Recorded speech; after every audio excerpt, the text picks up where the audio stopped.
तो गाइस आज की इस वीडियो में हम ये जानेंगे कि सबसे पहले समझेंगे कि यूपीपीसीएस क्या है, इसका क्या उद्देश्य है एंड ये भी समझेंगे कि इसकी क्या संरचना है यूपीपीसीएस का, क्या इसका विवरण है, कैसे इसमें प्रीलिम्स का पेपर होता है, कैसे मेंस का पेपर होते हैं और कैसे इंटरव्यू होता है एंड उसमें कौन कौन से सब्जेक्ट होते हैं, कितने मार्क्स के होते हैं, यानी कि कितने नंबर के होते हैं। दूसरा पॉइंट इसमें ये भी रहेगा कि घर पर रहकर यूपीपीसीएस की तैयारी कैसे करें, तो ये भी जानेंगे, ठीक है। और कौन सी बुक और संसाधन जुटाने चाहिए। भाई मेरे पास किसी भाई ने कमेंट किया था कि भाई कितनी बुक हमें टोटल चाहिए, तो टोटल चाहिए भाई तो आप यहाँ पर गिन सकते हैं। मैंने काउंट नहीं किया बट यहाँ पर आप देख सकते हो कि कौन कौन सी बुकें इंपॉर्टेंट है और वो आपको बुक ले लेनी है। तो अब जान लेते हैं कि यूपीपीसीएस क्या है। तो यहाँ देखेंगे हम कि सबसे पहले समझेंगे कि यूपीपीसीएस क्या है, ठीक है। क्या है, अगर कोई बच्चा न्यू है तो देखो फॉर्म तो सभी लोग जानते हैं लेकिन डालते हैं, बट इसका क्या मतलब है, क्या इसका उद्देश्य होता है, कौन कौन से इसमें बताते हैं, बहुत जल्दी में समझाएंगे आपको बहुत सटीक शब्दों में। तो देख लेते हैं कि यूपीपीसीएस यानी कि Uttar Pradesh provincial civil service, ठीक है। यहाँ पर इसका फुल फॉर्म है और एक है यहाँ पर मैंने लिख दिया है, और UPPCS Uttar Pradesh public service commission द्वारा आयोजित एक राज्य स्तरीय प्रतिष्ठित परीक्षा है, ठीक है। ये इसका फुल फॉर्म है और आप देख सकते हैं। एंड इसका क्या उद्देश्य होता है यहाँ पर हम बात करते हैं, तो उद्देश्य के में ये बात ज़रूर करना चाहेंगे आपसे हम कि यूपी राज्य के लिए विभिन्न ग्रुप, जैसे कि आपको बता देती हूँ, ग्रुप ए और बी आधिकारिक की भर्ती कराना आवश्यक कराना, यानी कि इसमें ग्रुप ए एंड बी को किया जाता है। जैसे कि ग्रुप की बात कर लेते हैं कि कौन कौन से पद इसमें आते हैं, तो इसमें जो आपका पद है वो एसडीएम का है, डीएसपी का है, वीडियो का है, सीटीओ का है, assistant commissioner, assistant lower commissioner और नायब तहसीलदार एंड आई आदि 20 पद और होते हैं। एंड बात करते हैं आगे की कि क्या इसकी प्रोसेस होती है, क्या इसकी संरचना होती है। तो यहाँ पर संरचना की बात करते हैं यूपीपीसीएस के बारे में। तो यहाँ पर भाई एग्जाम पैटर्न आपको देखना है कि फर्स्ट पेपर होगा आपका प्रीलिम्स यानी प्रारंभिक परीक्षा, जिसमें ऑब्जेक्टिव क्वेश्चन होते हैं। 2 पेपर होता है, एक तो जीएस का एंड दूसरा होता है सीसेट का। बात करते हैं मेंस का पेपर होगा, तो जैसे कि आपको पता है कि 2025 का जो प्रीलिम्स का पेपर होगा वो 12 अक्टूबर को होगा, ठीक है। अब जब वो हो जाएगा तो उसके बाद लोगों को उसके बाद आपका डेट आएगा कि मेंस का पेपर कब होगा, मुख्य परीक्षा कब होगी, ठीक है। तो यहाँ पर इसमें 8 पेपर होते हैं। कितने पेपर होते हैं? 8 पेपर होते हैं। आपको कोई कन्फ्यूजन नहीं रखना है। देन उसके बाद आपका जब मेंस निकल जाएगा तब इंटरव्यू की बारी आएगी, तो इंटरव्यू ही होगा। तो ये कितने नंबर का होता है? तो ये 100 अंकों का होता है। अब बात करते हैं नीचे कि क्या इसके पेपर वाइज क्या इसके विवरण होते हैं। तो यहाँ पर हम देखते हैं कि फर्स्ट पेपर प्रीलिम्स का होता है जो कि ऑब्जेक्टिव होता है, चल जाएगा, ठीक। अब यहाँ पर देखते हैं जो पहला पेपर होगा प्रीलिम्स का, उसमें पहले पेपर में मैंने बताया कि 2 पेपर होते हैं, ठीक है। 2 पेपर होते हैं, तो इसमें जो जीएस का होगा भाई, तो उसमें 150 क्वेश्चन होंगे एंड 2 घंटा आपको समय मिलेगा। फिर उसी दिन आपका होगा सी सेट का पेपर, दूसरा पेपर, ये भाई 100 क्वेश्चन होंगे और इसमें 2 घंटा इसमें भी लगेंगे। अब बात करते हैं कि नोट्स की, ठीक है। तो नोट्स में हम देखेंगे केवल पेपर फर्स्ट के अंक मोटी मेरिट में गिने जाती हैं। जैसे कि सी सेट सिर्फ क्वालिफाई नंबर होता है जिसमें आपको 33% लाना होता है। देन बात करते हैं मेंस का दूसरा पेपर में क्या होगा आपका, यहाँ पर देख सकते हैं कि जो विषय है एंड कितने नंबर का होता है एंड कितने पेपर होते हैं। तो पहला पेपर होगा जो कि जनरल हिंदी का होगा एंड इसमें 150 अंक का होगा। अब एसए का दूसरा पेपर होगा जो कि 150 अंक का होता है, ठीक है। आपको नंबर जोड़ते चलना है, मैं बता रही हूँ। तो बात करते हैं तीसरा क्वेश्चन जो आपका है, ये है जीएस फर्स्ट, जो कि इसमें जब जीएस आपका फर्स्ट होगा तो इसमें कौन कौन से सब्जेक्ट कंक्लूड होंगे, तो इसमें हिस्ट्री और इसमें इतिहास, संस्कृति एंड भूगोल आदि भी होते हैं। ठीक है, तो बात कर लेते हैं कि भारतीय संस्कृति एवं कला आता है बुक। ठीक है, ये आपको समझना, नहीं तो आप समझिएगा कि संस्कृति आता है, संस्कृति नहीं आता है। ठीक है, अब बात करते हैं, ये 200 नंबर का होगा। एंड चौथा पेपर जो होगा इसमें ये GS2 का होगा, जो कि भारतीय संविधान, शासन, अंतर्राष्ट्रीय संबंध है। ठीक है, ये भी 200 नंबर का होगा। तो बात करते हैं पांचवी पेपर का, तो इसमें GS3 होगा, अर्थव्यवस्था, विज्ञान, पर्यावरण, कृषि होगा, इसमें भी 200 नंबर का होगा। अब छठवां पेपर जब आपका होगा तो जिसमें GS4 के पेपर होंगे, तो इसमें नैतिकता, ईमानदारी, लोक प्रशासन के क्वेश्चन आएंगे। एंड कितने नंबर का होगा, तो 200 नंबर का होगा। अब बात करते हैं सातवां पेपर, जो कि ऑप्शनल होता है, फर्स्ट ऑप्शनल एंड आठवां सेकेंड ऑप्शनल है। में आप देखेंगे कि ये यूपी स्पेशल से आता है, 200 अंकों का नंबर होगा। तो आप जोड़ लीजिए, तो इसमें कितने नंबर आएंगे, तो 2 400, 600, 800 एंड 1000 की बात करते हैं, तो यहाँ पर देखते हैं कि यहाँ पर आपका 1500 नंबर का है। एंड बात करते हैं, अब हम नीचे देखते हैं, बात करते हूँ इंटरव्यू का, तो इंटरव्यू में आप देखेंगे कि आपको 100 नंबर मिलते हैं। ठीक है, तो ये भी उसमें जोड़ा जाएगा, आपको पता नहीं होगा, बट आपको अगर पता है, अगर आपको पता है तो इसमें आपके प्रीलिम्स के नंबर नहीं जोड़े जाते, इसमें आपका मीन्स एंड इंटरव्यू के नंबर जोड़े जाते हैं। तो 1500 उधर हुआ, 100 नंबर इधर हुआ, तो कुल मिला के भाई आपका 1600 नंबर हुआ। ठीक है, इसी में आपके रैंक को डिसाइड किया जाता है। एंड ये हमारी सारी प्रोसेस ख़त्म होती है कि क्या था, क्या इसमें कौन से पद हैं UPPCS में, एंड इसके क्या प्रोसेस थे पेपर के। एंड अब बात कर लेते हैं, कोई स्टूडेंट अगर घर पे रहकर UPSC की तैयारी करना चाहते हैं तो वो कैसे करे। ठीक है, अब यहाँ पर हम बात करते हैं, एक स्टेप से बताएंगे, आपको देखना है। ठीक है, आपको बोर नहीं होता है, क्योंकि अपनी लाइफ में कुछ भी करना है, कुछ अच्छा करोगे तो थोड़ा बहुत डिमोटिवेट लगेगा या फिर अच्छा नहीं लगेगा, लेकिन मेरे दोस्त आपको पता होगा कि अगर कुछ अच्छा करना है तो कुछ ऐसी कठिनाइयों से जूझना पड़ेगा।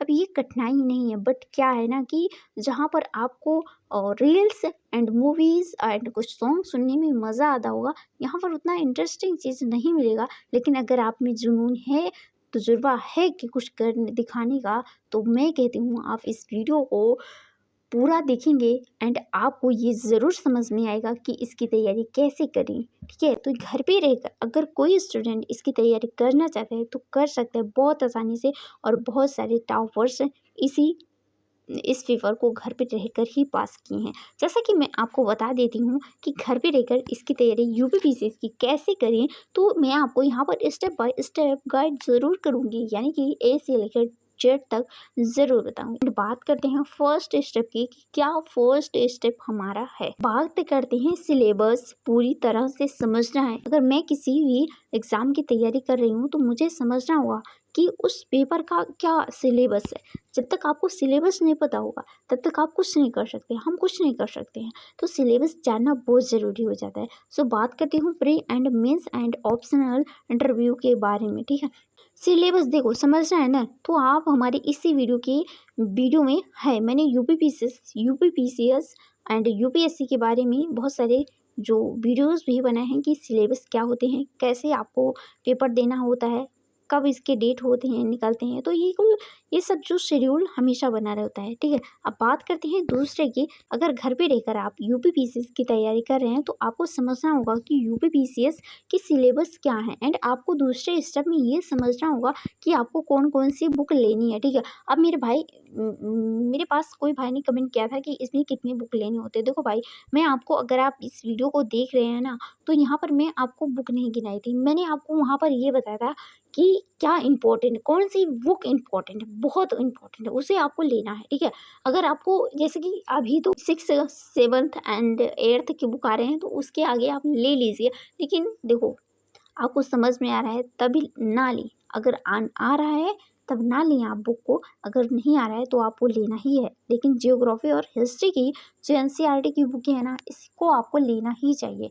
अब बात करते हैं दूसरे स्टेप की कि अगर आप घर पे रहकर यूपीएससी की यूपीपीसीएस या फिर किसी भी एग्ज़ाम की तैयारी कर रहे हैं तो सिलेबस समझे। दूसरा नंबर की बुक और संसाधन ज़रूर जुटाना चाहिए। बेसिक बुकें आपको लेना ही पड़ेगा, ठीक है, एनसीईआरटी की। एंड बात करते हैं देखो 6 से लेकर 12 तक की, जैसे history, geography, polity, economics, science. तो मैं कहती हूँ अगर आपके ये पास सब नहीं है लेकिन जियोग्राफी और हिस्ट्री है ना तो बहुत अच्छा है। एंड बात करती हूँ लूसेंट के लिए भी, लूसेंट भी इम्पोर्टेंट है। एंड बात करती हूँ कि अरिहंत की जो ऑब्जेक्टिव क्वेश्चन बुक्स हैं ये भी आपको लेना चाहिए। एंड बात करती हूँ क्या हमारी जो स्टैंडर्ड बुक है कौन कौन से आपको लेना चाहिए। एंड बात करते हैं यहाँ पर देख सकते हैं आपकी कौन सी सब्जेक्ट एंड कौन सी विषय और कौन सी किताब होनी चाहिए।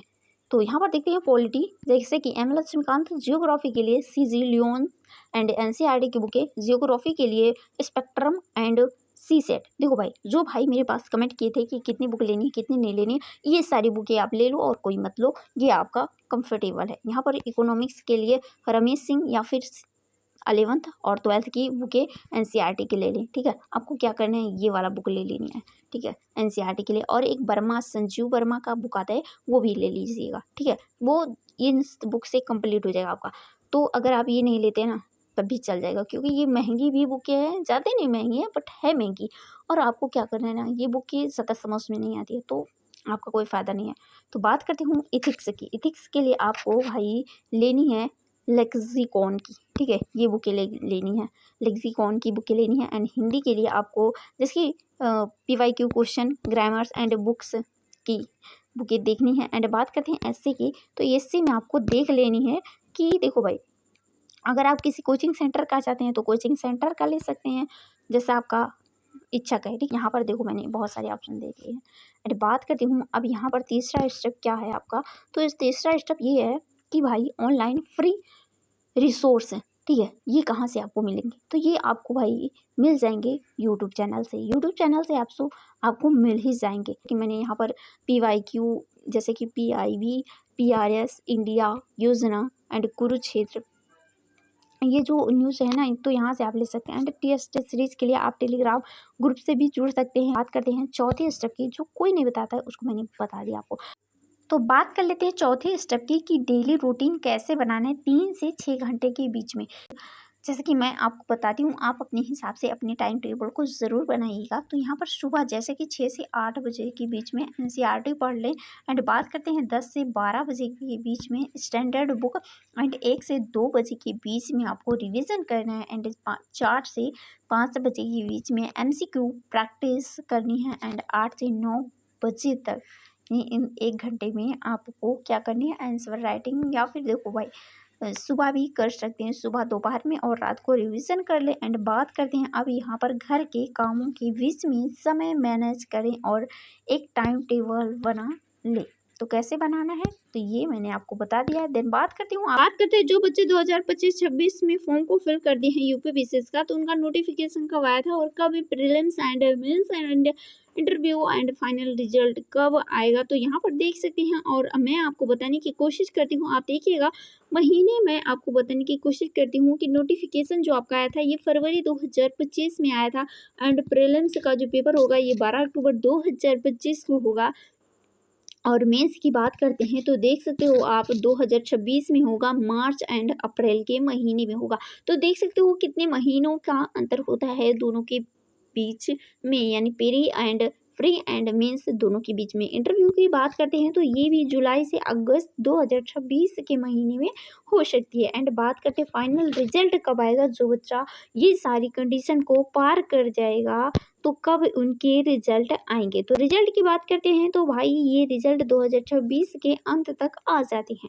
अब बात करते हैं यहाँ पर आगे कि क्या इसकी स्ट्रेटजी टिप होनी चाहिए। बात कर लेते हैं कि GS एंड CSET का डेली अभ्यास करें, क्योंकि अब तो ज़्यादा महीने नहीं बचा है। मैं आपको एक बार एक प्लान ज़रूर बनाऊंगी कि कैसे 4 महीने में आप यूपीपीसीएस प्रीलिम्स के पेपर को क्रैक कर सकते हो। देखो हम सब लोग अगर अपना 100% देते हैं तो जाहिर सी बात है कि रिजल्ट आएंगे। कहीं ना कहीं जो हम सब लोग दावा करते हैं कि प्रीलिम्स के पेपर या फिर कोई भी एग्ज़ाम के पेपर निकालेंगे, तो दावा तो सही कर दें, बट क्या होता है ना कि बीच बीच में लोग क्या करते हैं, बच्चे क्या करते हैं कि वो फ़ोन में ज़्यादा बिजी हो जाते हैं और कहीं ना कहीं वो डिमोटिवेट भी हो जाते हैं। तो कहीं ना कहीं कोई भी, अगर आप कोई भी सफ़र कर रहे हो, कहीं भी ट्रैवल कर रहे हो, कहीं अगर आप कोई बिजनेस कर रहे हो, कोई भी आपको गवर्नमेंट नौकरी चाहिए, प्राइवेट नौकरी चाहिए, तो कहीं ना कहीं उसमें कठिनाइयाँ आती है। तो कठिनाइयाँ ज़ाहिर सी बात है कि अगर आप रोड पे चल रहे हो तो उसमें भी कठिनाइयाँ आती हैं, ठीक है? आप समझ रहे हो? तो ये कठिनाइयाँ आएँगी, लेकिन आपको 100% आपको देना ही है। तो अगर आप 100% दे रहे हैं तो आपको आपके ऊपर भरोसा है कि आपका आएगा, एग्ज़ाम आपका निकलेगा। यहाँ पर देख सकते हैं आपको कि डेली अभ्यास आपको ज़रूर करना है, वो भी तन-मन से करना है एकदम, ठीक है? तो यहाँ पर आपको तन और मन दोनों लगाना है, यहाँ पर अभी धन नहीं लगाना है, क्योंकि धन आपका पहले से लग चुका है, मतलब कि जो धन लगाया आपने उससे बुक आया है, ठीक है? मीन्स आंसर राइटिंग रोज शुरू करें, ठीक है? अब यहाँ ऑप्शनल सब्जेक्ट को हफ्ते में 3 दिन लें, हर रविवार को रिवीजन करना है, मॉक टेस्ट देना अनिवार्य ही है। अंत में मैं आपसे ज़रूर कहना चाहूँगी कि अगर आप मेहनती हैं, डेडिकेशन है और रोज़ 3 से 5 घंटे भी कंसिस्टेंसी दे पा रहे हैं, तो घर से ही यूपीपीसीएस में एसडीएम डीएसपी बनना पूरी तरह से संभव है। तो ये वीडियो आपको कैसी लगती है और नीचे ज़रूर कमेंट कीजिएगा, और इसी तरह की वीडियोस के साथ मैं आपसे मिलूँ किसी नेक्स्ट वीडियो में।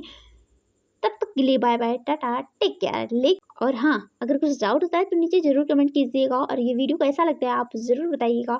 और हाँ, इसमें ये भी ज़रूर कंडीशन को फॉलो कीजिएगा आप, कि आपके संपर्क में कोई भी यूपीपीसीएस की तैयारी करना चाहता है, वो 2025-26 नहीं या फिर उसके आगे भी करना चाहता है इसकी तैयारी, तो इस वीडियो को उनके पास ज़रूर शेयर कीजिएगा।